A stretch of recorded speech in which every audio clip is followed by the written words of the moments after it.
chase the leading us, and love is all we'll ever trust. Yeah, no, I don't wanna waste what's left.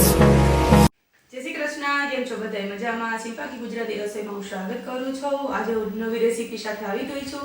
આજની જે recipe છે તે બાળકો, મોટા અને બધાને ખૂબ જ ભાવશે તેવી છે. તો આજે આપણે બનાવવાના છીએ ચણાનું ચાટ. તો ચાલો આપણે ચણાના ચાટ માટે આપણે બધી તૈયારી થઈ ગઈ છે તેની શરૂઆત કરી દઈએ.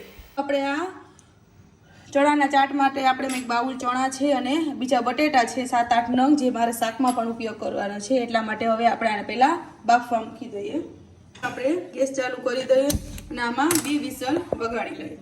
ચણાના ચાટ માટે મેં આ ચણા અત્યારે બાફી લીધા છે અને આ બટેટું છે તેને આપણે બાફી લીધું છે. બીજા આપણે મસાલા છે, આમે ખાટી મીઠી, લીલી અને તીખી ચટણી છે અને આ ધાણા જીરું, નિમક, ગરમ મસાલો, હિંગ, આ મેં કાચી કેરી નાનકડી આવે છે તે કટકી છે અને એક મરચાં 2 કટકા છે, દાડમના બી, સંચર, ધાણા ભાજી, ડુંગળી ને ટમેટું. તો હવે આપણે પહેલા ગેસ ચાલુ કરી દઈએ અને આપણે 1 ચમચી જેટલું તેલ ઉમેરી દઈએ. આપણે 1 ચમચી જેટલું આમાં તેલ ઉમેરી દઈએ. આપણે જે ચણાને અંદર સેજ વઘારવાના છે જેથી એકદમ સરસ સ્વાદ આવે. હવે આપણે આમાં ચમચી હિંગ ઉમેરી દઈએ અને હવે આપણે આમાં પહેલા ચણા ઉમેરી દઈએ.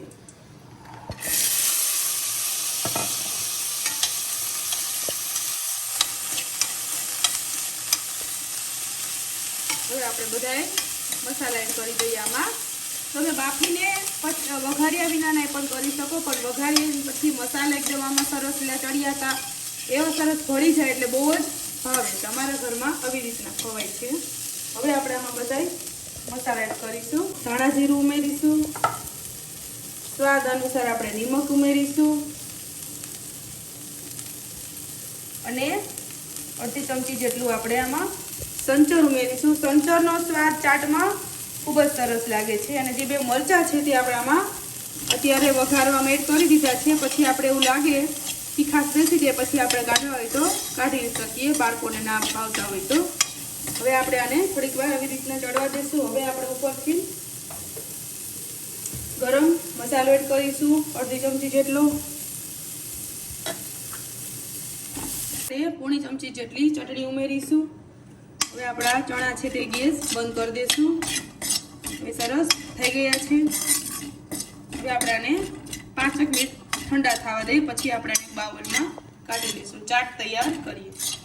હવે આપણે આમાં ડુંગળી ઉમેરી દઈશું અને એક આપણે ટમેટું લીધું છે મોટું તે ઉમેરી દઈશું અને આપણે આ કાચી કેરીની નાની કટકી કરી છે તે ઉમેરી દઈશું. અત્યારે આપણે નાની નાની કેરી આવે જ છે અને આ દાડમના બી છે તે ઉમેરી દઈશું અને આપણે થોડીક આમાં ધાણા ભાજી ઉમેરી દઈશું અને આપણે બીજા જે બટેટા છે તે ઉમેરી દઈશું. આવી રીતના નાના નાના કટકા કરીને.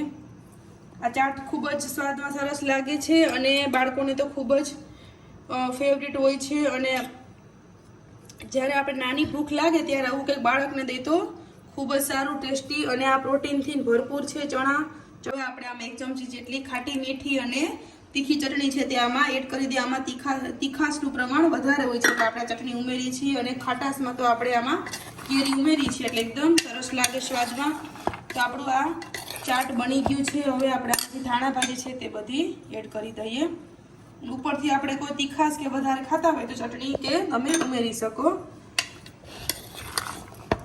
તો આપણું આ ચણાનું જે ચાટ છે તે બનીને થઈ ગયું છે. જે લોકોને મારી આ વાનગી પસંદ આવે તે મારી રેસીપીને આપણે નાની ભૂખ મિટાવવા માટે આપણે 12 જેવું ચાટ ચણાનું તૈયાર થઈ ગયું છે. મિત્રો, જે લોકોને મારી રેસીપી પસંદ આવે તે મારી ચેનલને લાઈક કરજો, સબસ્ક્રાઈબ કરજો, શેર કરજો, બેલ આઇકન દબાવવાનું ના ભૂલતા જેથી તમને મારી નવી રેસીપી જોવા મળે. બીજી રેસીપી સાથે મળશું. ત્યાં સુધી બધાય આવજો.